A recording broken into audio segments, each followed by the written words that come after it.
Hi, it's Levi here with Turf Monsters. We got a load of quarter minus coming out to a job out here in Scottsdale.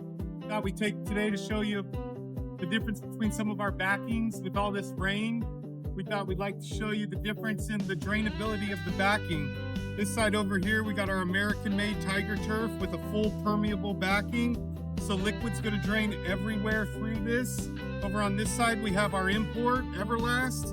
Now, this is not permeable, but it does have holes, so the water still will drain out. But anything pet related or anything like that, we definitely recommend going with the full permeable backing. This customer actually has some pet turf going in, so they got the permeable back. And with all this rain and everything, it's definitely going to drain a lot better, a lot faster. You're not going to have puddles or anything like that. And as far as like pet odors and urine and all that, this is definitely going to help you get rid of that a little bit better. And it stays a little bit cooler in the summertime also. Thank you for your time.